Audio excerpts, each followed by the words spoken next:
Bonjour à tous et bienvenue sur Focus Fondamental Podcast, le podcast de finance qui se concentre sur les fondamentaux. Aujourd'hui, comme d'habitude, je suis avec Hugo de la chaîne IQ Invest. Comment tu vas, Hugo? Ça va? Bah écoute, ça va très bien et toi? Ça va depuis tout à l'heure. C'est parti pour la deuxième édition, enfin le deuxième épisode plutôt de la session Q&A, donc questions-réponses. La première question, c'est Diego AGLL qui nous a posé une question via Instagram. Pensez-vous investir dans des small caps? Et si oui, lesquels vous intéressent? Hugo, est-ce que tu pourrais investir dans des small caps et est-ce que tu as des petites pépites à nous communiquer? Alors écoute, la réponse est oui, je pourrais investir dans des small caps. Si oui, lesquels vous intéressent? Aucune. Tout simplement, oui, je pourrais tout à fait investir dans des small caps. En fait, personnellement, la capitalisation d'une entreprise, c'est la dernière chose que je regarde d'ailleurs quand j'analyse une entreprise. Enfin, je m'en fous en fait, tu vois, peu importe sa taille. Personnellement, ce qui m'importe, c'est les fondamentaux, donc c'est le business model et c'est les chiffres. Et en fait, il n'y a pas beaucoup de small cap vraiment de qualité, quoi. En fait, c'est un peu ça la moralité de l'histoire, c'est que il y en a pas énormément qui sortent du lot objectivement. Et personnellement, tu vois, j'ai pas forcément beaucoup d'entreprises dans mon portefeuille qui sont, enfin, qui peuvent être considérées comme des small cap. Je crois que la plus petite capitalisation de mon portefeuille, ça doit être Evolution AB, qui est à 12 milliards, un truc comme ça. Euh, Est-ce que je peux vérifier ça si je vais dans analyse? Normalement, j'ai la colonne non, mais j'ai dans position capitalisation. Ouais, non, en fait, j'ai que du large cap et du méga cap. J'ai pas de mid cap, j'ai pas de small cap. Et je crois que dans ma watchlist, il me semble que la plus petite, ça doit être peut-être l'IFCO AB. Je crois que ça doit être l'IFCO AB, tu vois, qui doit avoir une capitalisation, quelque chose comme 18 milliards de dollars. Non, en fait, c'est... non, bah écoute, pour te répondre, j'ai aucune small cap qui m'intéresse. Mais je ne suis pas du tout fermé. C'est-à-dire que si un jour je vois une small cap qui est vraiment incroyable en termes de business model, tout ça, si je dis n'importe quoi, j'ai Robertet récemment qui a intégré ma watchlist qui est une small cap. Alors Robertet, c'est Les 1,8 parfums. milliard de mémoire Ouais. de capitalisation. Donc si, il y a une small cap qui m'intéresse, effectivement, c'est En plus, Robertet. éligible au PEA de mémoire, Roberté. Ouais, exactement. Mais c'est très rare. Objectivement, quand tu regardes la qualité des small caps, c'est pas terrible en règle générale.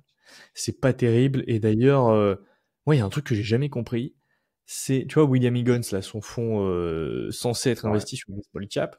Putain, le gars, il a pas du tout des small caps en fait. Enfin, ou alors on n'a pas la même définition de small cap, tu vois. Mais par exemple, il avait du Rheinmetall à un moment. Bon, Rheinmetall, c'est une large cap. Ouais, c'est vrai que Rheinmetall, il en avait parlé dans plusieurs podcasts parce qu'il passe régulièrement, enfin régulièrement, plus ou moins chez Fineary. Et justement, Ouais. cette question était arrivée au tournant parce que tout le monde lui disait, ouais, tu dis que t'es small cap, mais t'as du Rheinmetall. Et il disait, ouais, c'est la petite exception qui fait que, parce que vas-y, il l'a pas acheté cher. Et bah, tu as toujours du mal à vendre une action. Tu vois, c'est comme si tu as acheté du Nvidia à 20 dollars et aujourd'hui, bon, bah, on sait tous où est-ce qu'elle est. Et c'est un peu ce qui s'est passé avec Rheinmetall. Et il se dit, même si elle respecte pas fondamentalement ma thèse d'investissement parce qu'elle est trop chère, parce que lui, il vend l'action dès qu'elle a atteint un PER au-dessus de 20. Il se prend même pas la tête. L'action a un PER au-dessus de 20, il vend. Bon, Rheinmetall, on est bien d'accord qu'on n'est pas du tout là-dessus. Euh, et en fait, même si ça ne respecte pas sa thèse d'investissement, il se dit, bon, il n'y a pas à dire, elle rince. Les guerres en ce moment, c'est plutôt d'actualité. Je pense que d'ici encore un an ou deux, ça sera encore d'actualité. Donc, il y a des petits sous encore à se faire. Donc, il l'a en portefeuille, malgré que bah, voilà, ça respecte pas sa thèse d'investissement. Ouais, Mais mais sinon, au-delà de en Rheinmetall, vrai, ouais, moi de mémoire, il y en a d'autres hein, qui, tu vois, si tu regardes Indépendance AM, pour moi, il y avait d'autres sociétés hein, qui correspondent pas, en tout cas à ma définition de small cap personnellement. Ah non, ouais, après c'est small et mid. Ok, donc effectivement, ça peut tout à fait comprends. se comprendre effectivement. Small et mid. Oui, par exemple, tu vois du Alten. Du Alten, c'est carrément du mid-cap, voire plutôt du large, parce que de mémoire, la capitalisation d'Alten, elle est assez fat quand même. Alten, tu vois, c'est 2 milliards, 2,6 milliards. Ouais, ok, c'est de la mid-cap. Ok, effectivement. Pour résumer la chose, je suis pas du tout fermé. Personnellement, j'analyse une entreprise avant tout pour son business model, mais c'est vrai que c'est très rare de trouver des small et mid-cap, je trouve, vraiment de très très bonne qualité. Je suis Et bien toi, Jean? d'accord.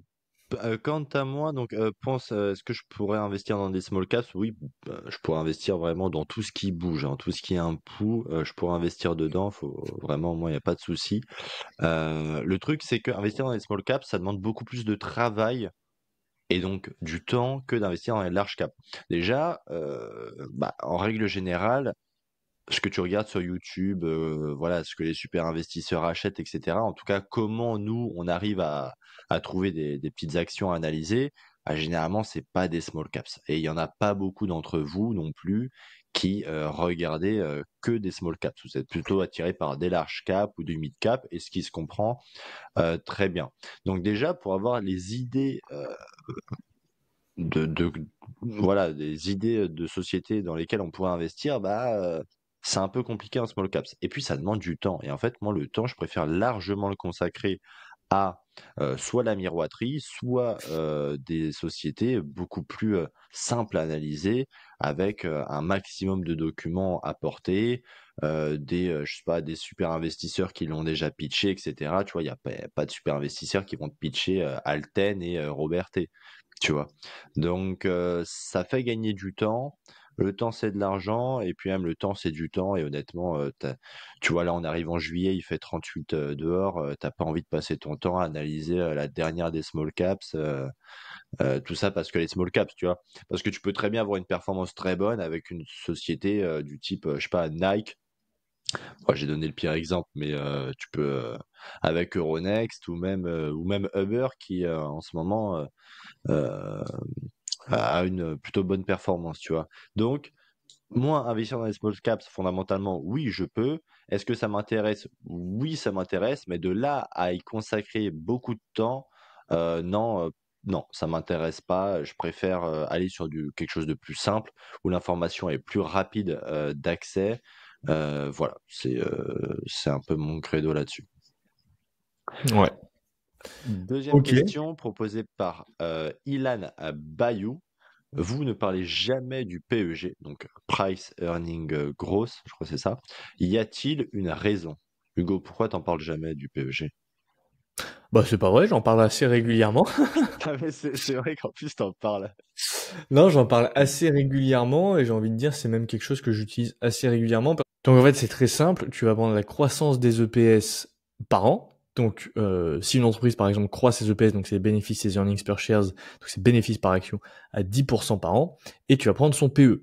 Donc si elle a, donc son PE c'est le price to earnings. Donc grosso modo c'est le prix divisé par les bénéfices. Donc c'est combien de fois est-ce que combien de fois est-ce que tu payes les bénéfices avec le prix de l'action.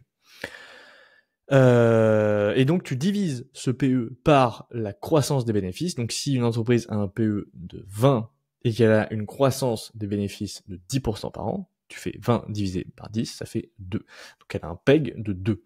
Si elle a 15 de PE et qu'elle croît ses bénéfices à 20% par an, et bien dans ces cas-là, tu fais 15 divisé par 20, tu obtiens 0,75.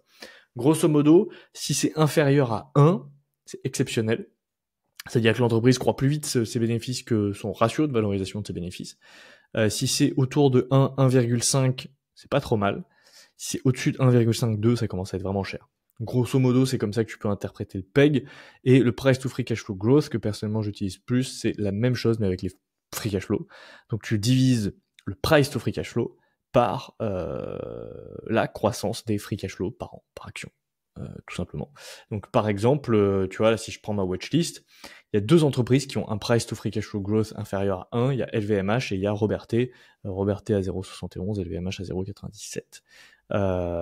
Mais LVMH, moi j'aimerais bien qu'elle chute encore un peu, et Robertet, elle n'est pas encore à mon prix juste non plus.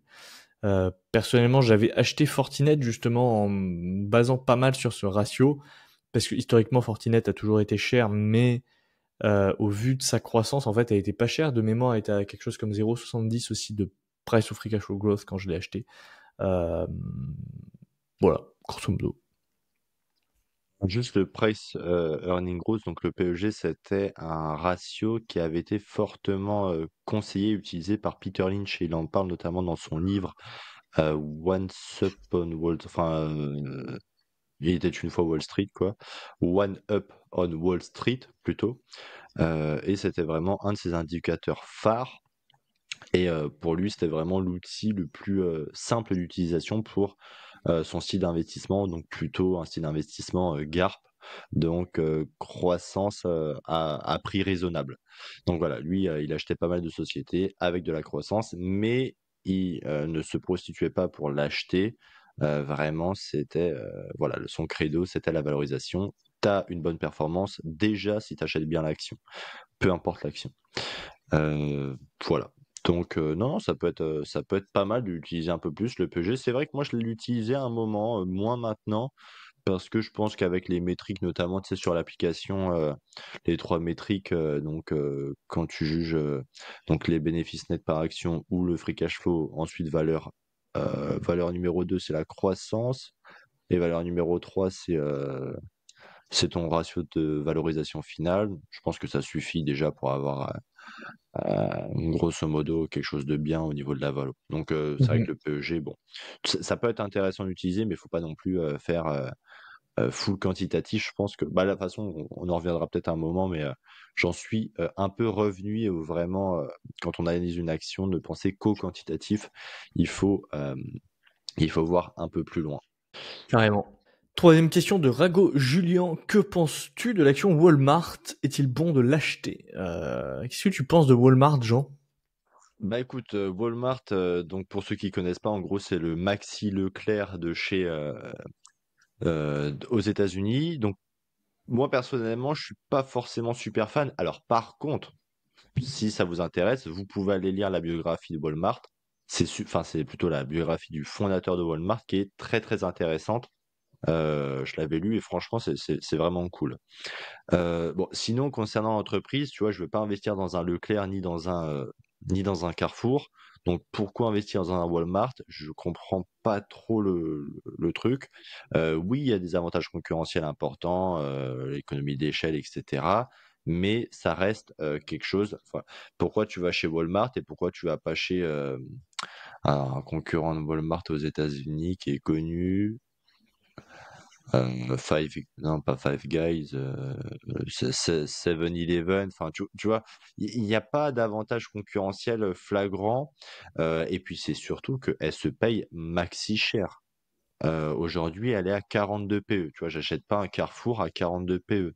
Tu as une marge nette à 2,5, à 2,75%. En fait, Walmart, c'est la stabilité. Tu vois, la question aurait pu se poser sur Procter Gamble. C'est quasiment kiff-kiff le même secteur, le même type de produit. Il n'y a rien qui justifie un niveau de valorisation euh, de, à, à 42 PE. Il n'y a rien qui justifie ça. Surtout qu'en plus, sur 10 ans, on était plutôt sur une médiane de 27. Donc on voit qu'aujourd'hui, on a quand même largement pété les plombs. Moi, honnêtement, c'est pas du tout mon type d'entreprise. Donc, pour répondre très clairement à la question, non, je pourrais pas investir dans Walmart. Euh, c'est pas du tout le style d'action que j'ai en portefeuille et elle n'aurait absolument rien à faire dans mon portefeuille. Donc, non, toutes ces entreprises-là, c'est vraiment pas trop mon truc. À la rigueur, une société que je pourrais acheter un peu dans ce style, ça serait plutôt The Home Depot ou l'autre société, Lowe's, tu vois. Ça serait plutôt ce type de société, une société de bricolage, de matériaux, etc., un peu comme un Leroy Merlin que du Walmart. Ouais. Parce que c'est juste exorbitant en fait. Et toi, tu pourrais l'acheter, Hugo? Non, bah écoute, moi je te rejoins tout à fait, un 42 PE pour du Walmart et pour 2,5% de marge nette et pour pas de croissance, non, clairement pas. Et je préférerais largement acheter une société comme un Costco par exemple, même Ouais, si un Costco c'est beaucoup trop cher aussi. Je crois que c'est 52 PE aujourd'hui, c'est n'importe quoi. c'est Donc oui, exorbitant. tu vas pas acheter un Costco à 52 PE.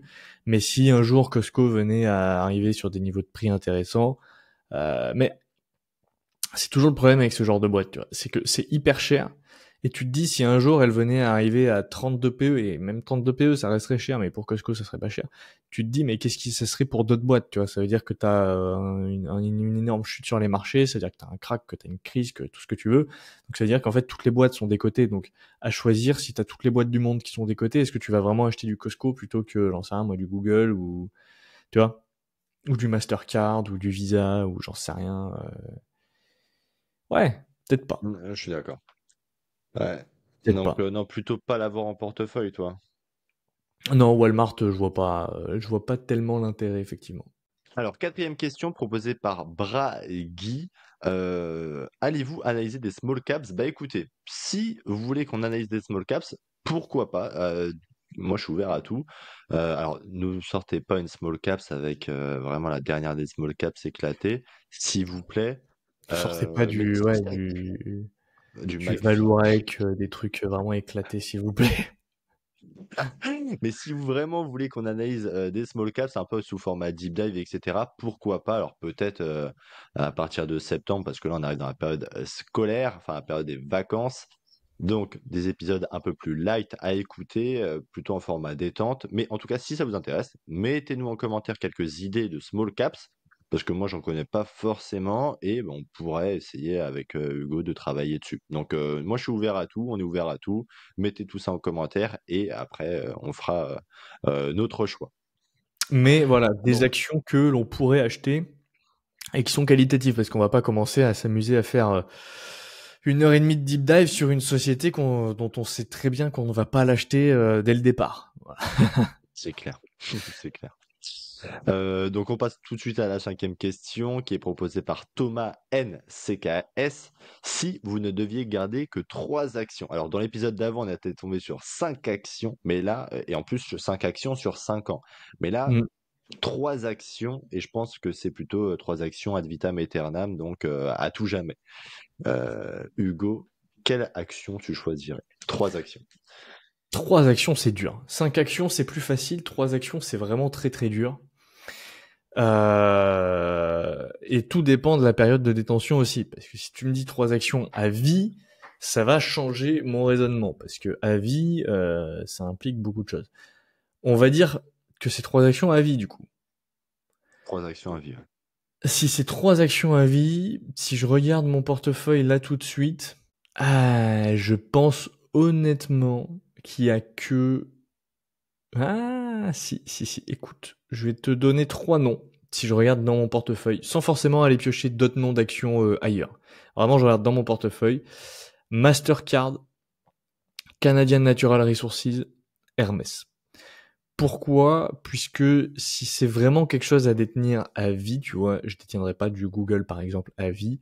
Pourquoi? Parce que c'est de la tech et on ne sait jamais ce qui peut se passer dans 5 ans, 10 ans. Moi, je pense que quand tu achètes des boîtes technologiques, tu fais des paris sur le court moyen terme, mais tu peux pas vraiment te projeter sur 20 ans parce que ça change tellement que tu peux pas savoir si Google sera toujours présente dans 20 ans. Et je pense que quand tu possèdes des entreprises technologiques, il faut toujours se mettre en tête que si jamais les fondamentaux changent, il faut sortir. C'est pas des entreprises sur lesquelles il faut s'entêter parce que c'est pour ça d'ailleurs que j'ai pris la décision de sortir d'Apple complètement quand j'ai estimé que les fondamentaux de la société s'étaient vraiment dégradés.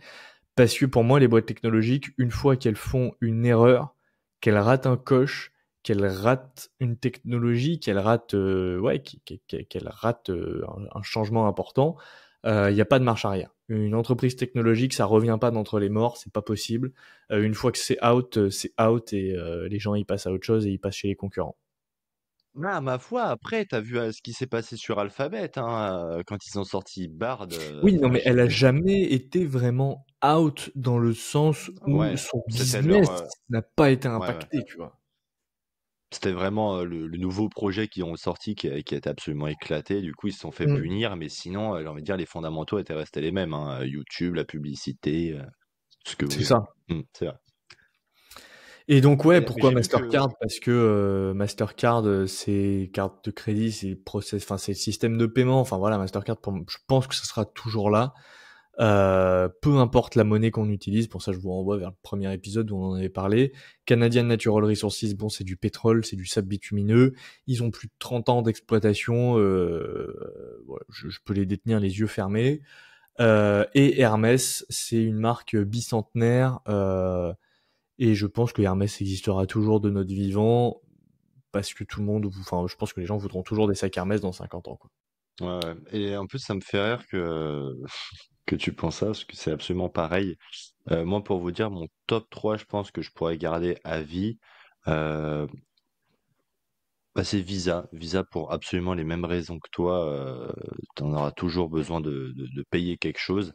Peu importe la monnaie, tu sais très bien que Visa et Mastercard, qui sont un véritable duopole, pourront subvenir aux besoins de la population. Et puis c'est un duopole, donc le temps qu'un duopole se fasse détrôner, faut vraiment, enfin, t'as le temps de le voir venir. Ça serait Markel ensuite. Pourquoi Markel? Parce que tout le monde a besoin de s'assurer. Je pense que c'est vraiment, et d'ailleurs tout le monde doit s'assurer, mais c'est aussi une obligation, hein. C'est légalement répréhensible de ne pas être assuré. Donc quoi qu'il en soit, tu devras t'assurer. Puis bon, les assureurs, on sait que vraiment ce sont des montagnes de cash, elles sont aidées par les États, etc. Enfin, c'est limite un business imprenable.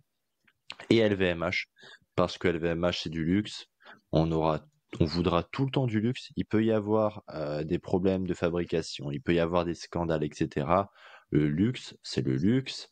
Je pense que j'aurais dit absolument pareil pour Kering, hein. Le luxe, c'est le luxe. Mais c'est vrai qu'LVMH est quand même largement mieux positionné. Ils ont Dom Pérignon, ils ont non pas Roder, ils ont Veuve Clicquot, ils ont tout ça.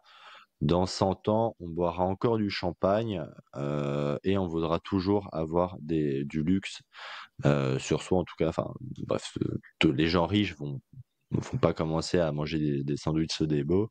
Voilà, donc le luxe, ça fait partie du monde et ça va continuer à faire partie du monde. Donc vraiment, pour moi, LVMH, Visa et Markel sont les trois sociétés que je pourrais avoir ad vitam aeternam. Ok. Et ensuite, une question de Chris JB84. Question qui va être, je pense, longue. J'aurais été curieux d'en savoir plus sur vos parcours professionnels respectifs, même si on a récemment vu que tu es devenu propriétaire d'une verrerie à Paris. En parlant de Jean, félicitations d'ailleurs. Mais écoute, on va commencer par toi, Jean. Qu'est-ce que tu peux nous en dire? Bah écoute, merci beaucoup pour cette question très intéressante et merci beaucoup pour la miroiterie vitrerie. Bah écoute, parcours professionnel plutôt, bah, j'ai 24 ans, donc techniquement, je suis passé plus de temps sur le banc de l'école que sur le banc du travail. Donc j'ai eu mon baccalauréat, mention assez bien. Bon après j'ai eu un baccalauréat STMG, donc allez pas croire que j'ai fait des... Ouais, STMG, on a beau dire, c'était quand même un peu facile. Euh, donc bac en 2018. Ensuite, qu'est-ce qui s'est passé après le bac? Bah, j'ai arrêté les études parce que enfin, j'ai jamais aimé l'école, vraiment, jamais aimé l'école. Donc je suis rentré dans l'agroalimentaire chez Leclerc. Parce que je me suis dit, il y a quand même des sous à se faire et en plus, si après je peux aller bosser à Rungis, etc., ça peut être pas mal et je voulais quelque chose de concret, de physique, voilà. Donc je suis passé chez Leclerc, donc je faisais toute la semaine. Et le week-end, j'étais rentré chez Jack Daniels. C'était mon meilleur pote qui m'avait fait rentrer dans la boîte. Donc, je bossais pendant quasiment un an, 7 jours sur 7. En tout cas, 6 jours sur 7, ça c'est sûr, mais quelquefois 7 jours sur 7. Même les dimanches, parce que je retournais à Leclerc pour la mise en rayon le dimanche matin. Ce qui m'a permis de mettre quand même, à mon âge, donc en vivant chez mes parents, quand même un paquet de côté, enfin un paquet, je vivais très bien. Il y a eu un gros problème sur les paris sportifs à un moment, mais à culpa, j'ai essayé de faire un peu la facilité. Bon, ça ne fonctionne pas, donc pour tous ceux qui jouent aux paris sportifs, arrêtez. Euh, Vous ne serez pas riche avec ça. Mais sinon, voilà, baccalauréat. Après, je suis passé donc Leclerc, Jack Daniels, Bacardi Martini. Et ensuite, je me suis dit, bon, Leclerc, on m'a un peu menti. Voilà, pour réussir là-bas, il faut. C'est un peu compliqué. Donc, et en fait, c'est surtout que j'ai rencontré des personnes autour de moi qui avaient 50, 55, voire 60 ans et qui en fait étaient au même stade que moi, tu vois? À 100 balles près, on gagnait pareil. Sauf qu'eux, ils avaient 30 ans, 40 ans d'ancienneté. Et en fait, moi, j'avais quoi? J'avais 19 ans et ça m'a fait flipper. Mais quand je vous dis ça m'a fait flipper, je me suis dit: «Mais attends, enfin, moi je les estime, c'est ultra courageux, ils ont des enfants, etc. Mais moi je peux pas, enfin, j'ai 19 ans, c'est trop stressant. Il faut que je me débrouille, il faut que je fasse mieux ailleurs. Donc je me suis dit, ok, on va reprendre les études.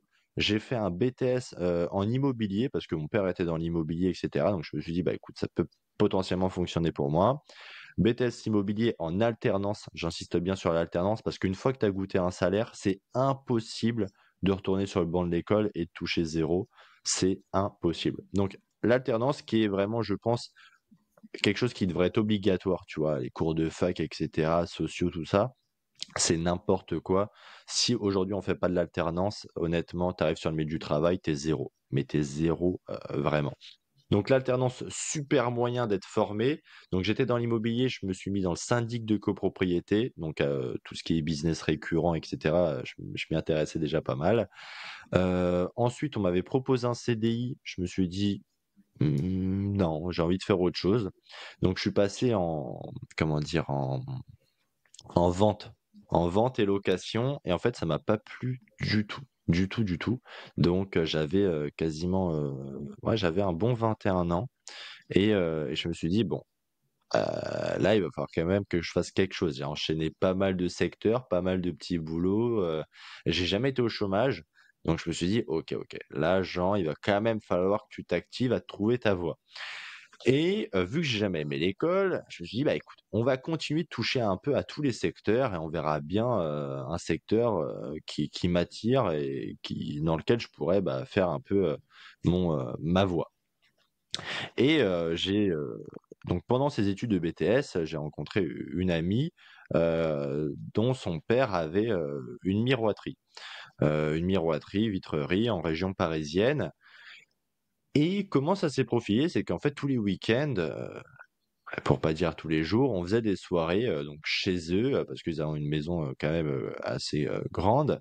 Et il y avait tout notre petit groupe de BTS qui allait là-bas, donc tous les week-ends. Et c'est vrai que moi j'ai toujours aimé, bah, donc pour faire des soirées, hein, les soirées d'étudiants. Et j'ai toujours aimé discuter avec, ses parents, à cet ami. Et on parlait souvent du travail, bah, comment ça se passe vous la miroiterie, etc. Donc bref, on a lié une relation d'amitié pendant plus de 2 ans. On a continué après le BTS et notamment à la période où j'ai fait de l'immobilier. Et fut un moment où j'avais plus rien, donc l'immobilier j'avais arrêté, je m'étais mis au chômage depuis 1 mois, même pas 1 mois. Et cette fameuse personne m'a dit: «Bah écoute, toi apparemment tu as besoin d'un travail». Et lui, il a vu un problème avec un de ses employés qui était parti, donc il y avait un poste à pourvoir, chez lui. Et il m'a dit: «Bah écoute, si tu veux, on fait un CDD, 3 mois, après renouvelable 6 mois si tu veux, moi ça m'arrange, toi ça t'arrange, donc bah let's go». Et bah je lui ai dit donc «Bah écoute, ouais, pas de souci», j'ai envie de dire c'est un secteur de plus, hein, le BTP je connais pas du tout, et puis voilà, let's go. Donc je commence le 2 janvier qu'on est en 2025 ou peut-être 2022? 2021, je sais plus, 2022 je crois. Heu et en fait, bah, je me suis créé une passion vraiment, j'ai avalé un maximum de bouquins sur le verre, sur l'histoire du verre, sur les techniques du verre.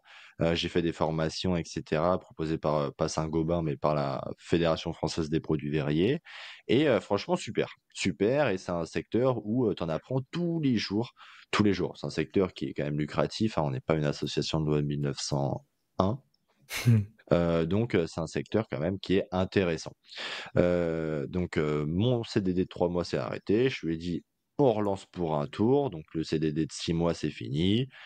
Bah, vas-y, envoie le CDI que je le signe. Donc le CDI, est arrivé là. Et à un moment, il y a eu, une miroiterie qui a été, proposée à l'achat. Donc pas la sienne, hein, une autre miroiterie dans le 16e arrondissement. Et heu et j'ai eu, comment dire? Enfin, on m'a proposé. On m'a proposé de la reprendre. Donc je me suis dit: «Bah, écoute, j'ai jamais été trop dépensier, donc j'ai eu de la chance de mettre de côté depuis, bah, du coup 18 ans». Et puis même avant, les Noëls, les anniversaires, etc. J'ai vraiment pas été une pince, mais j'ai toujours mis de côté. Jamais été dans le négatif. Donc, bah écoutez, je me suis dit, c'est l'occasion d'une vie. Ça se propose, c'est pas quand je vais avoir des enfants, un crédit maison, un crédit voiture, etc. Que je vais acheter la miroiterie. L'occasion s'est proposée. Et là, eh ben, demain, non, dans 2 jours, ça fera, donc le 16, ça fera pile 2 mois que je suis à mon compte en miroiterie Vitoré. Donc voilà, c'est un peu la story.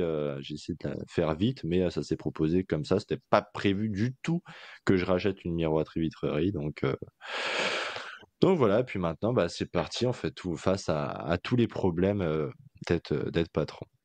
Et je peux vous dire qu'il y en a. C'est clair. Ok. Et toi, Hugo? Bah écoute, moi je vais essayer d'être bref parce que j'avais déjà raconté pas mal de fois dans d'autres FAQ. Alors grosso modo, comme toi, moi j'ai fait un bac S que j'ai eu en 2016. Ensuite j'ai fait fac d'histoire. Pourquoi? Parce que j'adorais l'histoire et que j'avais aucune idée de ce que je voulais faire. J'ai détesté l'école en fait. J'ai détesté le lycée. J'ai surtout détesté les profs pour plein de raisons. Mais c'est normal. Euh, et donc du coup, je suis parti en fac d'histoire et en fait, ça a duré 3 mois. J'ai complètement décroché parce que bon, bah c'est communiste à mort, hein, tu vois. Ah, je peux pas, moi je peux pas. Ah, c'est Moi je peux communiste à pas. mort, du coup, impossible de survivre là-dedans. Donc j'ai décroché au bout de 3 mois et ensuite j'ai fait pas mal de petits boulots. Tu vois, j'ai travaillé chez Chronopost dans tu sais la manutention. Là, tu ranges les colis et tout sur les tapis, c'est l'enfer. À 5 heures du mat, non même pas 3 heures du mat. C'était de nuit, de l'intérim. J'ai fait le McDo. J'ai travaillé au McDo pendant quelques mois aussi. Ah, je peux pas. Euh, Ça, je me suis toujours dit, le McDonald's, je peux pas. Ah, la restauration en règle générale, c'est l'horreur. c'est dur. Ah, c'est Donc l'horreur. McDo, ouais, j'ai travaillé un peu dedans. Ensuite, j'ai fait en fait une formation de développeur web parce que vu que je savais pas quoi faire, donc j'ai fait une formation développeur web à l'époque, donc en ligne. Ça a duré à peu près 6 mois. Et c'était l'époque où il y avait vraiment beaucoup de demandes sur ce type de compétences, qui n'est plus le cas aujourd'hui, hein. Les gars, faites pas de formation de développeur web aujourd'hui. Le marché est complètement flingué. Déjà, il y a l'IA, premièrement, et en plus de ça, c'est complètement bouché, quoi. Il y a tellement de gens qui ont fait ces formations. Donc moi, j'ai eu la chance de faire cette formation en 2017, tu vois, à une époque où il n'y avait pas tant de monde que ça qui s'était orienté là-dedans. C'était pas vraiment à la mode encore. Donc il y avait pas mal d'opportunités. Suite à cette formation, j'ai essayé de trouver du boulot en CDI et j'ai fait genre un entretien d'embauche, je crois, et en fait ça m'a saoulé parce que ils m'ont dit ouais, pas assez d'expérience, machin. Et à chaque fois que je regardais les offres d'emploi, c'était ouais, 2 ans d'expérience, 3 ans d'expérience. Je me suis dit vas-y, ça va me saouler. Trouver un premier boulot là-dedans, ça va être parcours du combattant. Donc en fait, j'ai juste monté ma boîte et je me suis dit si jamais je peux pas trouver de boulot en tant que développeur web, je vais me créer mon boulot. Donc j'ai été en freelance. Je me suis lancé en freelance, j'ai fait quelques petits contrats par-ci par-là. Ensuite, je me suis associé avec un gars. On a fait une agence de com. Ensuite, un troisième gars nous a rejoint. Et grosso modo, pendant voilà 2019, 2020, 2021, jusqu'en été 2021, on a fait ça. Grosso modo, c'était les contrats, hein. Tu trouvais des clients. Les contrats, c'était majoritairement de la création de sites internet ou de la refonte de sites internet. Donc une entreprise qui voilà et qui veut se faire un site ou qui a un site qui est complètement claqué et qu'ils ont besoin de refaire. On a fait un peu d'application aussi, de l'application web principalement, donc du SaaS. Et ensuite on a arrêté pour plein de raisons, mais parce que on a un associé globalement qui avec qui ça s'est mal passé à cause d'une gonzesse, comme comme souvent dans la vie, à cause d'une gonzesse. Toujours toujours une histoire de gonzesse, mais bref, c'est pas le sujet. Donc ça s'est arrêté à cause de ça et ensuite moi je me suis retrouvé un peu sans rien. Je me suis dit qu'est-ce que je fais? Et je me suis dit tiens, on va retenter le salariat, pourquoi pas, ça peut être intéressant. Et sur Paris cette fois-ci, donc parce qu'à l'époque j'étais dans le sud, notamment Toulouse, puis Biarritz. Et donc j'ai trouvé un poste sur Paris dans une start-up en septembre 2021 où je me suis réorienté en tant que product designer. Donc en fait, le développement, ça me saoulait un peu à l'époque. Je préférais toute la partie conception, design, donc je me suis réorienté là-dedans. Donc j'ai trouvé du boulot dans une start-up. J'y suis resté pas mal de temps, donc 2021, 2022, 2023, jusqu'en mars 2024. Et en fait, début 2022, j'ai commencé à m'intéresser aux investissements parce que vu que j'avais un salaire qui était assez confortable, plus je faisais encore du freelance à côté, donc j'arrivais à avoir pas mal d'épargne disponible. Je me suis dit bon bah on va s'intéresser à comment investir cette épargne. Donc je suis rentré dans l'investissement, j'ai kiffé ça. Toute l'année 2022, j'ai bouffé du contenu finance tout le temps.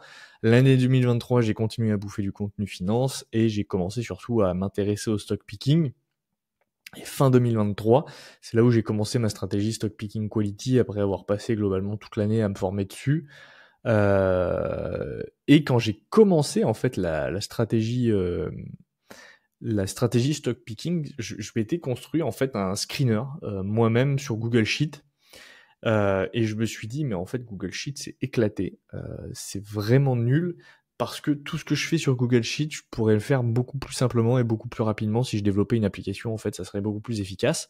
Et donc, je me suis dit, bah, en fait, ça serait un super business model de créer une application qui permet d'avoir un screener hyper qualitatif et toutes les infos disponibles sur les sociétés, plus voilà tout ce que je voulais. En fait, le principe de l'application, donc l'application IQinvest, est venu à la base de mes besoins en tant qu'investisseur. C'est-à-dire que je me suis dit, moi j'ai besoin d'avoir une watchlist, j'ai besoin d'avoir un screener, j'ai besoin de pouvoir analyser des sociétés, d'avoir les chiffres sur 5, 10, 20 ans, j'ai besoin de pouvoir suivre mon portefeuille.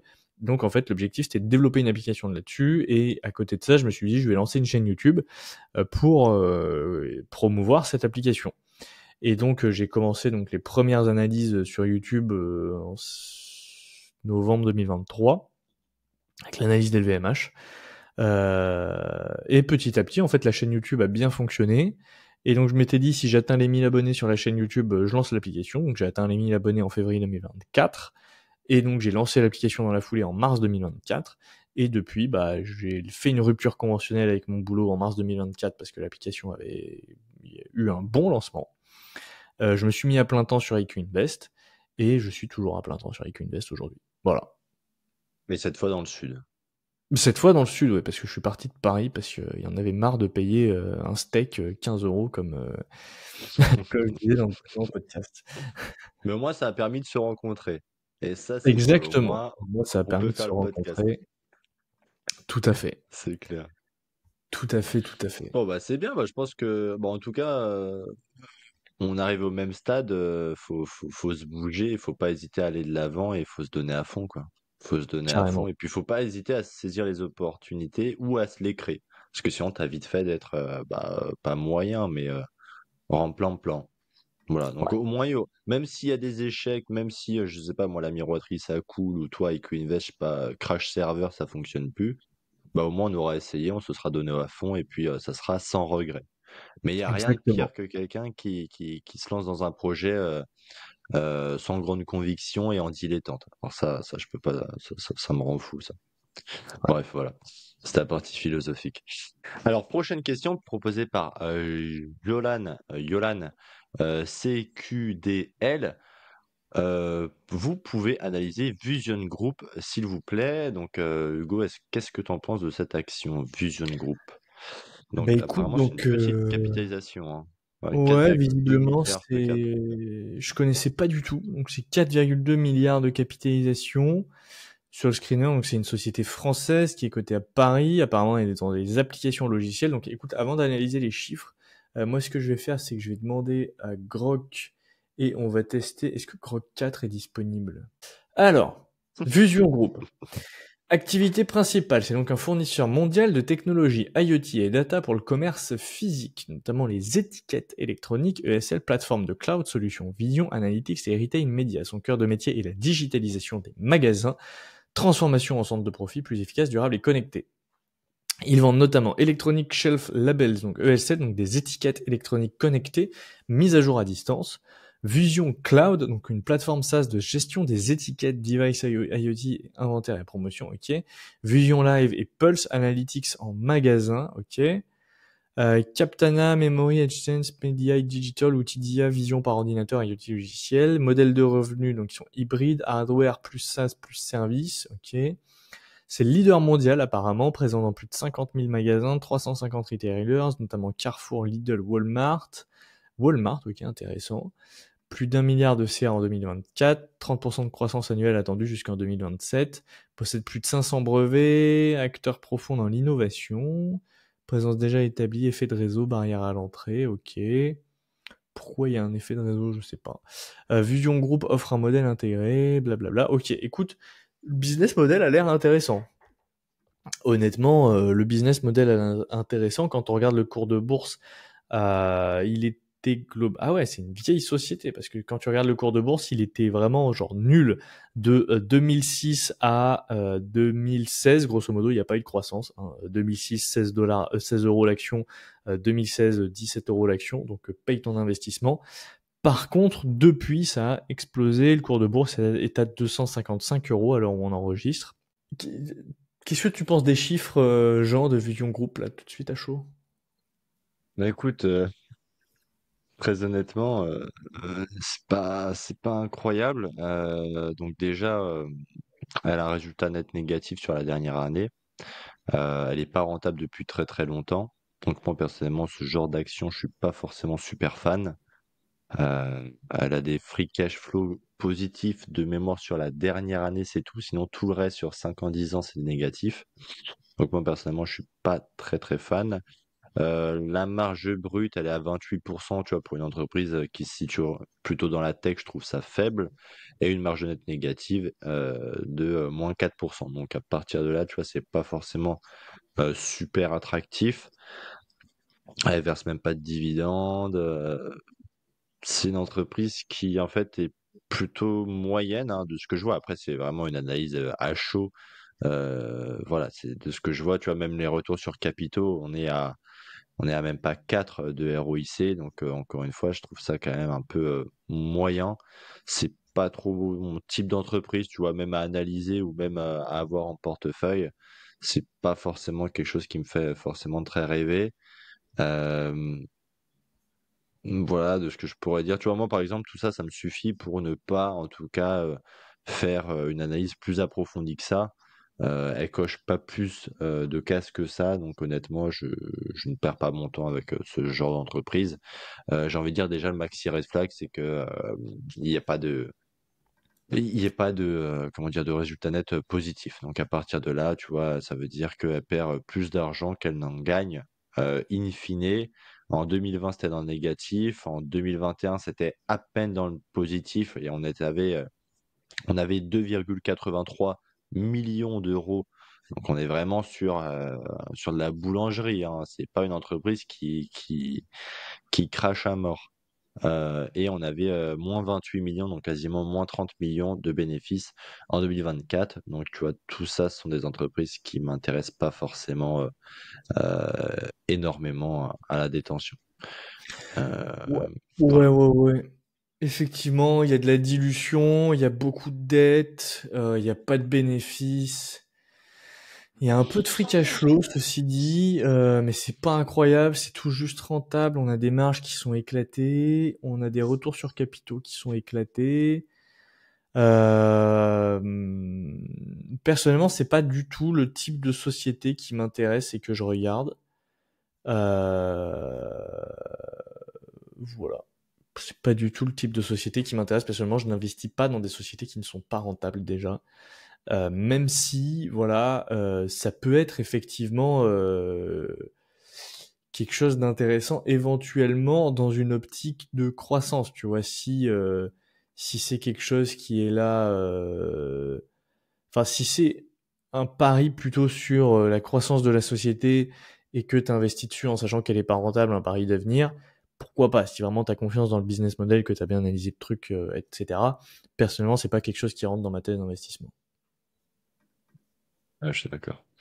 Ouais. Bon, bah écoutez, on a fait le tour pour pour Vision Group. Alors, prochaine question proposée par Mid Vosges. À quel moment vendre en bourse? Très bonne question, Hugo. À quel moment, toi, tu vends en bourse? Ben écoute, moi j'ai trois moments pour lesquels vendre en bourse. Personnellement, un, les fondamentaux de l'entreprise ont changé. Donc ça, c'est par exemple le pourquoi du comment j'ai vendu Apple. On a fait tout un podcast dessus, on va pas revenir dessus.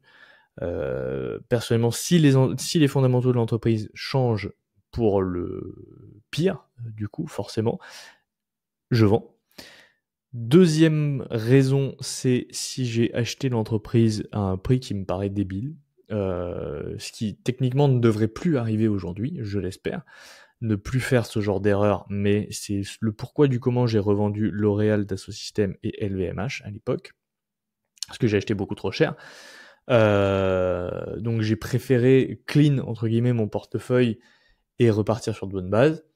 Et troisième raison, c'est pour concentrer le portefeuille. Tu vois, je pense que ça sert à rien de garder des positions à 1-2% de ton portefeuille ad vitam aeternam parce que c'est des positions qui vont rien faire. Il y a pas mal d'études là-dessus. Je pourrais pas vous donner les noms, mais j'ai écouté un podcast très intéressant la dernière fois de We Study Billionaires qui parlait justement d'un livre qui avait fait pas mal d'études sur des fonds d'investissement dans les années 2000, 90 et 2000 et qui montrait justement que la grande majorité de la performance des fonds d'investissement proviennent des, grosso modo, 5 premières positions, les 5 plus grosses convictions, les 5 plus grosses positions du portefeuille, et que tout le reste, en général, a tendance à sous-performer, justement. Donc, en fait, garder des positions pour se dire je suis diversifié, qui représentent 1%, 2% du portefeuille, c'est contre-productif, ça n'a pas vraiment d'intérêt. Mieux vaut concentrer son capital dans ses plus grosses convictions. Mieux vaut avoir un portefeuille concentré de 8-12 positions, 15 positions maximum. Donc personnellement, c'est la troisième raison pour laquelle je pourrais revendre. C'est si j'ai des positions qui servent à rien, grosso modo. C'est pour ça que j'ai revendu Intuit d'ailleurs. Parce que c'est une entreprise sur laquelle je n'ai aucune conviction, une entreprise que je ne suis pas spécialement, que je n'aime pas spécialement, qui représentait moins de 2% de mon portefeuille. Donc j'ai vendu et j'ai réalloué le capital dans Google. Voilà. Et toi, Jean? Ok, ok. Bah écoute, à quel moment vendre en bourse? Moi, j'ai envie de dire, c'est surtout à quel moment acheter le plus important, parce que quand vendre, tu te rends compte que tes plus grandes erreurs, c'est pas quand tu vends, mais surtout à quel moment tu les achètes, tes actions. Je serais même tenté de dire qu'il faudrait jamais vendre. Quitte à avoir un paquet d'actions qui servent un peu à rien en tête, enfin en fin de peloton, mais sur le long terme, bon, si t'as pas fait n'importe quoi dans ton stock picking, techniquement, tu devrais avoir des actions en portefeuille qui devraient bien s'en sortir, tu vois. Par exemple, t'as revendu Apple. Moi, je l'ai conservé. Apparemment, Apple, il commence déjà à dire, bon, le liquid glass, on revient dessus, on va l'arrêter, etc. On a compris que c'était de la daube. Voilà, donc potentiellement, Apple peut remonter parce que la bourse va comprendre que le management a compris qu'ils ont fait n'importe quoi. Euh, Par exemple, j'ai revendu Société Générale, je l'avais bien acheté. Bon, c'est une entreprise de merde, on est d'accord, mais je l'avais quand même bien acheté. Bon, bah, ça aurait été mon premier bagueur et haut la main, là, j'étais allé voir sur mon ancien portefeuille, je serais à peu près 110, 115% de performance sans avoir réinclus les dividendes. Donc, autant vous dire que ça aurait été le premier bagueur. Alors, c'était une petite position de mon portefeuille. Peut-être c'était à peu près 2% de mon portefeuille, mais il n'empêche que en termes de performance, ça aurait été l'une des meilleures. Euh, je pense que vraiment le point le plus important, c'est que le top 5 de ton portefeuille en bourse doit être, enfin ça doit être flagrant, hein. Si tu regardes tes 5 premières positions et elles représentent peut-être 70% de ton portefeuille, bon, bah, ça a du sens, il n'y a pas de souci. Là où ça n'a pas de sens, c'est d'avoir 50 actions limite équipondérées à 2% chacun. Tu vois, là pour moi, ça n'a pas forcément de sens parce que quelles sont tes convictions au final? Mais tu vois, à quel moment vendre? Bah, je me pose toujours la question, est-ce que c'est une bonne idée de revendre? Tu vois, je me suis longtemps posé la question sur Texas Instruments. Par exemple, est-ce que je revends? Est-ce que je revends pas? Mais est-ce que je revends cette année ou est-ce que je revends l'autre? Le problème, c'est que je sais, il y a le nouveau fonds d'investissement qui est au capital, Elliott Management, qui veut faire changer les choses. Mais si je lui donne pas assez de temps, enfin, pour faire bouger les choses, bah, au final, je vais revendre là parce que le screener, entre guillemets, me dit de revendre et parce que bah, je l'ai acheté pas forcément à un super prix, etc. Mais à côté de ça, je peux potentiellement me couper d'une hausse sur le long terme. Pareil Microsoft. Microsoft, je l'ai en portefeuille, mais la vérité, c'est que depuis quelques temps, elle fait pas grand-chose, tu vois. Mais parce que je l'ai pas forcément super bien acheté. Mais c'est pas forcément pour cette raison qu'il va falloir que je la revende. Pour une question de valorisation, parce que fondamentalement, elle reste quand même plutôt solide.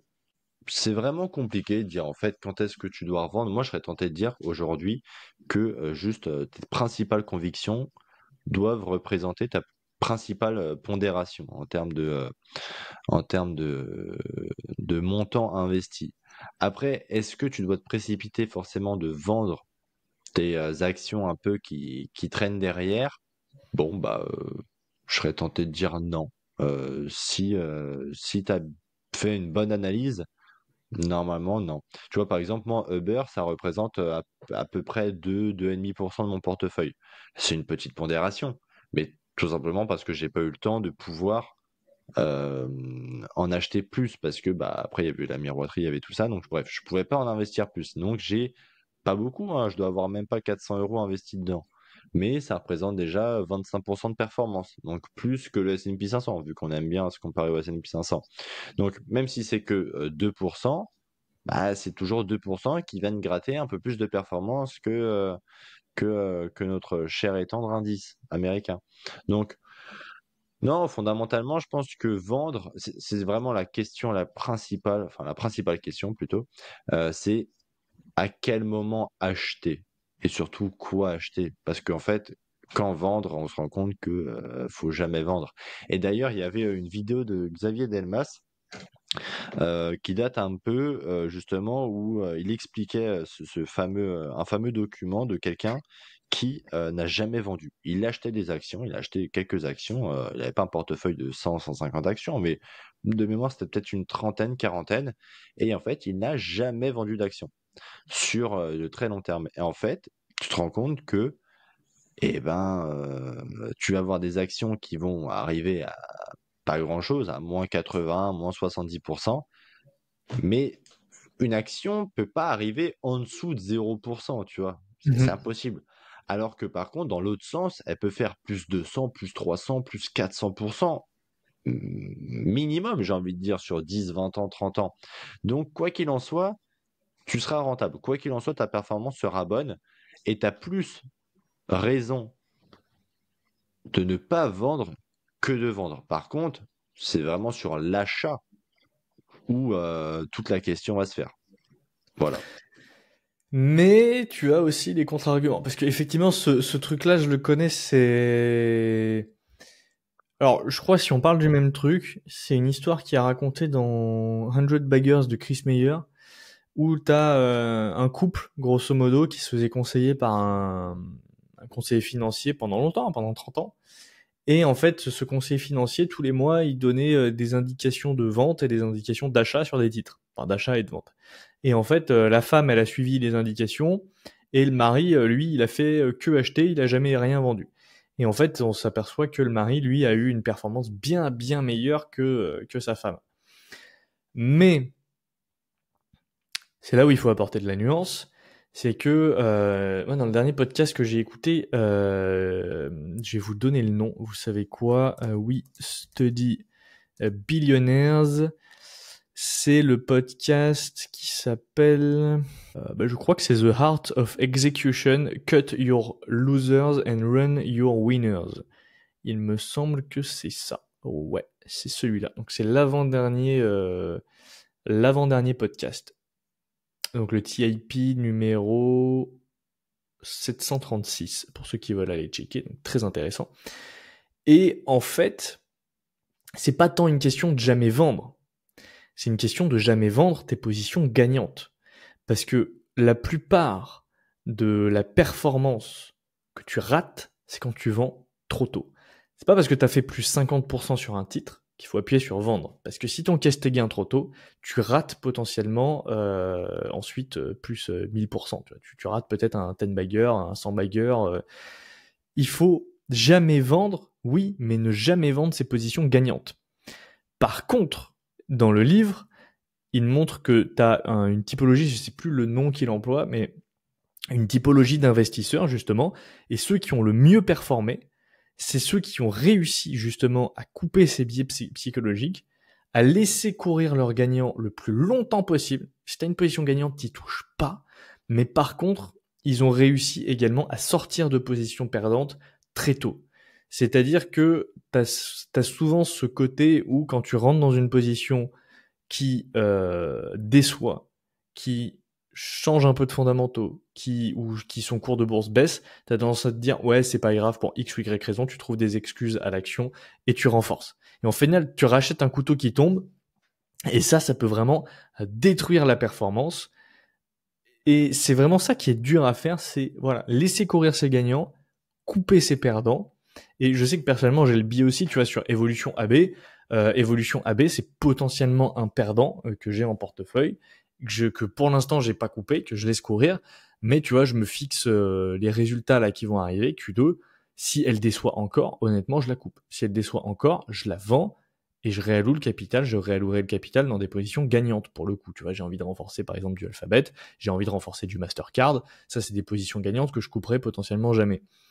Mais faut pas juste ne pas vendre pour ne pas vendre. Tu vois. Donc c'est vachement Oui, intéressant. c'est Donc vrai. voilà, si vous voulez The Art of Ouais. Execution, Sur, le bouquin. sur ce postulat-là, c'est clair que j'aurais plus tendance, tu vois, à vendre un United Health qu'un Uber. Et pourtant, en termes de pondération, on n'est pas du tout sur la même. Tu vois, je suis beaucoup plus impacté par United Health que Ouais, par Uber. Mais par contre, fondamentalement, je crois plus en Uber qu'en United Health. carrément. Hmm. Carrément, carrément. Ok. Voilà, pour répondre à la question à quel moment vendre en bourse. Ensuite, une question de Max Guillou. Penses-tu profiter de l'effet de levier pour investir dans l'immobilier locatif, RP, voire SCPI? Jean.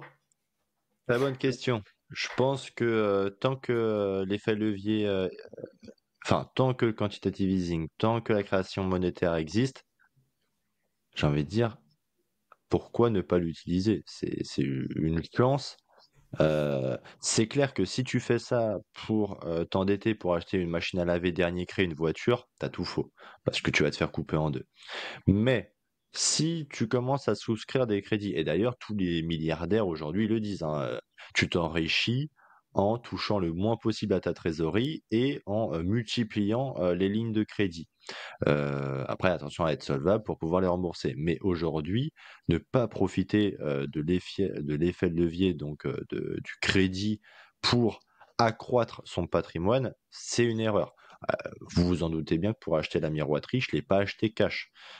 J'ai ouvert deux lignes de crédit, j'ai financé 16, même pas 17%, j'ai même pas financé 17% du montant total en fonds propres du coup. Donc il y a 83 points, il y a 83% qui m'ont été, on va dire, inventés par la création monétaire, etc. Tu vois, donc le fait de pouvoir, comment dire, le fait de pouvoir profiter du crédit pour accroître son patrimoine, accroître ses deniers, c'est quelque chose vraiment de fantastique et quelque chose dont il faut profiter. Moi, personnellement, les SCPI, ça m'intéresse pas du tout. Le locatif, ça m'intéresse pas forcément tout de suite. Ça m'intéresse, mais pas du tout tout de suite. La résidence principale, j'ai envie de dire, je sais très bien que dans mon cas, je peux pas en acheter une avant 3-4 ans facile, parce qu'il faut des bilans, etc. Euh, mais par exemple, je sais que je pourrais resouscrire un crédit assez vite pour acheter un véhicule. Acheter un véhicule va permettre de accroître la productivité, donc accroître le chiffre d'affaires. Voilà, donc plutôt l'effet levier, oui, il faut en profiter, mais il faut en profiter pour investir dans quelque chose de très concret. Je fais pas faire un prêt à la conso pour partir aux Seychelles cet été. Euh, Après, par exemple, pour vous donner un autre exemple, donc oui, moi j'aimerais bien souscrire un autre crédit pour acheter les murs, acheter des murs, acheter un atelier un peu plus grand, Donc forcément, bah, tout ça, je peux pas l'acheter cash et j'ai aucune raison de l'acheter cash. Ça existe, donc autant en profiter. La trésorerie, c'est le nerf de la guerre, donc voilà, les dividendes, faut y aller mollo, les salaires, faut y aller mollo, et si tu peux tout faire par du crédit, fais tout par du crédit. D'ailleurs, le meilleur exemple, c'est l'American Express, hein, votre carte où tu payes tout ce que tu veux et en fait, tu payes un mois et demi en différé tout l'argent que tu as dépensé il y a un mois auparavant. Donc non, honnêtement, c'est la magie du crédit, faut en profiter.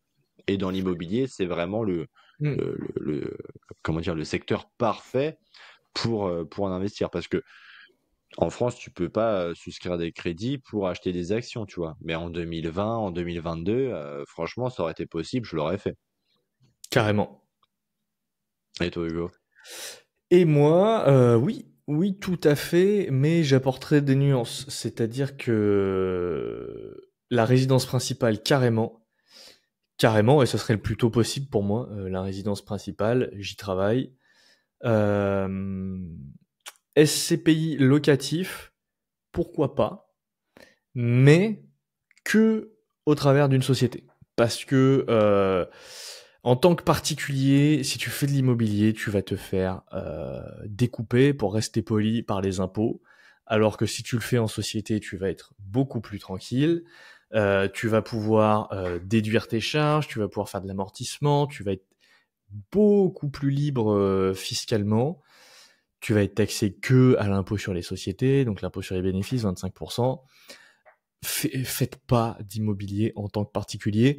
En tant que particulier, c'est simple. Le seul moyen de faire de l'immobilier de manière rentable, c'est-à-dire en cash flow positif, c'est de faire de la location meublée non professionnelle, du LMNP. Euh, Est-ce que tu as vraiment envie de miser les 25 prochaines années de ta vie sur un régime fiscal qui peut sauter sur un simple vote de l'Assemblée nationale, tu vois? Pas moi. Moi, clairement pas, non. Ouais. Pas moi, j'ai aucune confiance dans l'Assemblée nationale, je n'ai pas envie de me faire ruiner dans 10 ans parce que le LMNP saute. Et tu vois, enfin, il y a qu'à voir l'exemple des locations courte durée, des Airbnb. Fut un temps, c'était une manne financière monstrueuse. Aujourd'hui, tu as toutes les grandes villes qui sont en train de taper sur les doigts des Airbnb, Paris, Biarritz, enfin toutes les villes comme ça où tu as plein de Airbnb. Le LMNP, enfin moi j'aurais pas confiance. J'ai pas envie de m'endetter à titre personnel sur les 25 prochaines années au risque de me faire sucrer mon régime fiscal qui me permet d'être rentable. Sachant que dans n'importe C'est quel autre chiant parce régime que fiscal, tu ouais. seras pas rentable. En fait, ça sert à rien de faire les calculs, c'est impossible. Donc voilà, le seul moyen pour moi de faire de l'immobilier de manière efficace, c'est via une société, d'être imposé à l'impôt sur les sociétés, de pouvoir déduire tes charges et de pouvoir faire de l'amortissement comptable. Sinon, ça sert à rien. Ça sert à rien. Par contre, la RP, attention, la RP en tant que particulier, c'est génial. Au lieu de, ça sert à rien de balancer ad vitam aeternam de l'argent dans un loyer qui n'est pas pour toi, du coup. Autant capitaliser et autant rembourser un crédit en monnaie de singe, effectivement.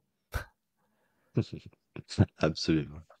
Alors, avant-dernière question, donc proposée par Kylian MTN. Quelle serait votre stratégie vers 50 ans? Stratégie dividende, pourquoi pas? Et il précise qu'il adore le podcast, donc merci Kylian, c'est très sympa à toi. Et merci pour ta question, très intéressante. Hugo, quelle serait ta stratégie vers 50 ans en plus, hein, donc il te reste 25 ans.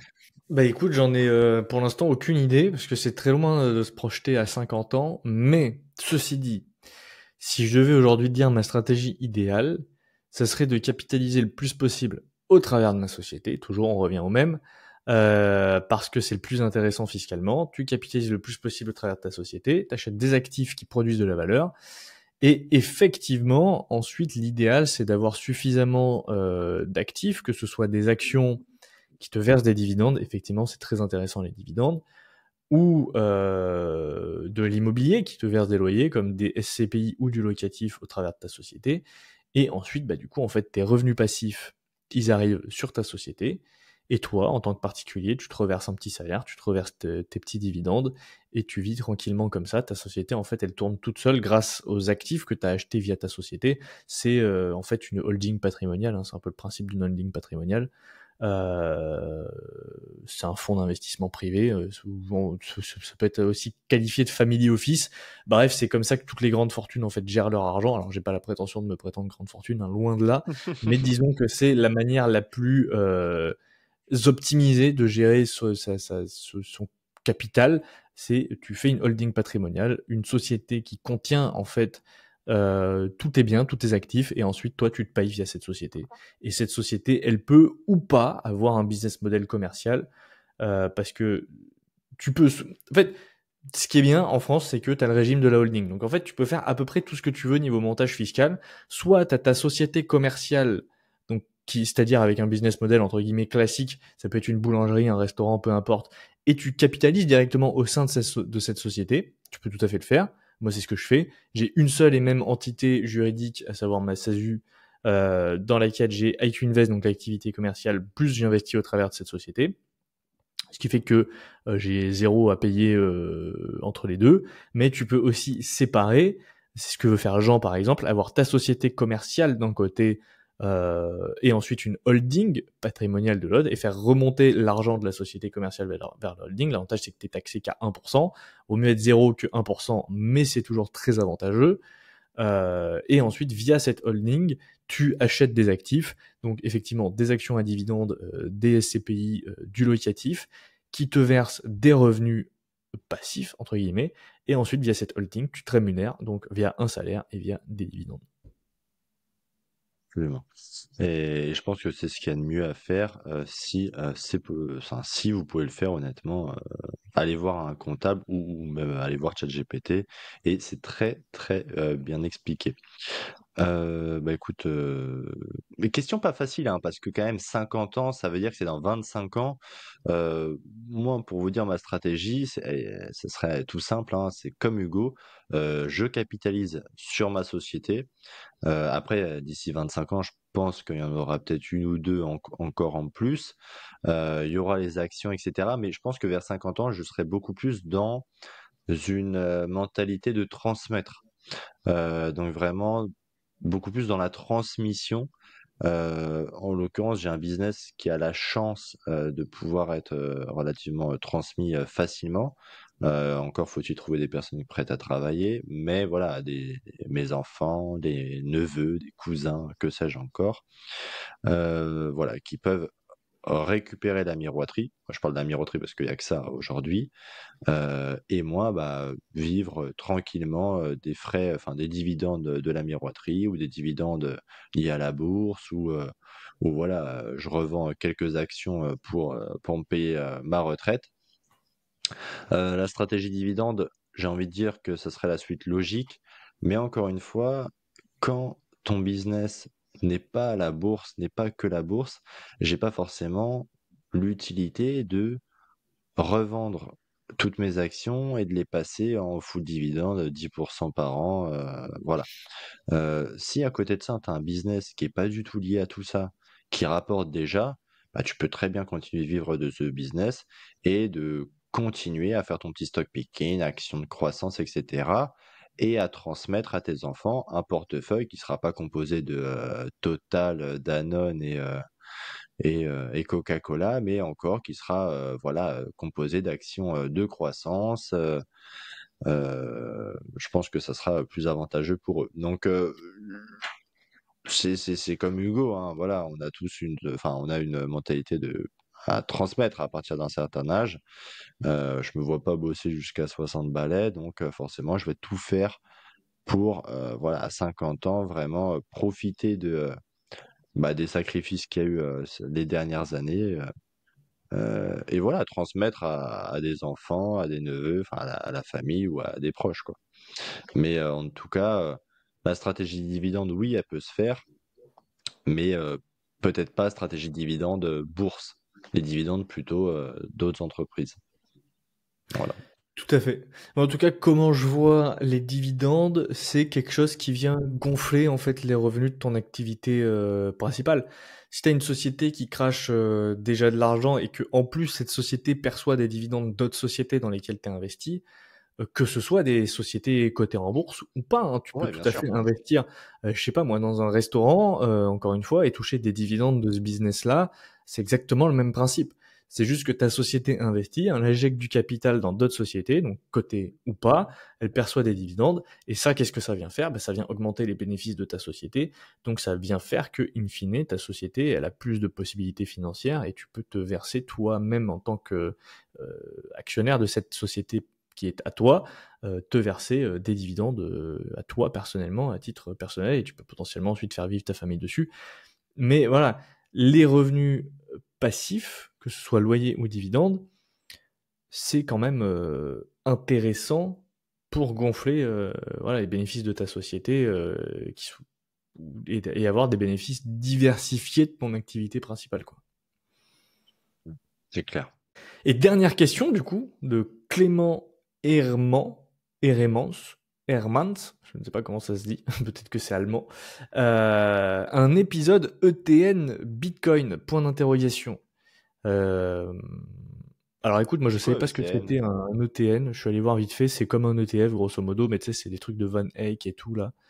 Ah C'est ce oui. qui existait sur avant les ETF Bitcoin en gros. Qu'est-ce que t'en penses, Jean? Ma foi, si tu veux acheter du Bitcoin, je pense que c'est super simple de l'acheter sans passer par ce genre de montage et de produits dérivés. Tu vois, je pense que le Bitcoin, c'est quelque chose de simple, c'est quelque chose de très simple à acheter. Donc, t'embête pas à l'acheter via un ETF ou via un produit dérivé, mais achète-le directement.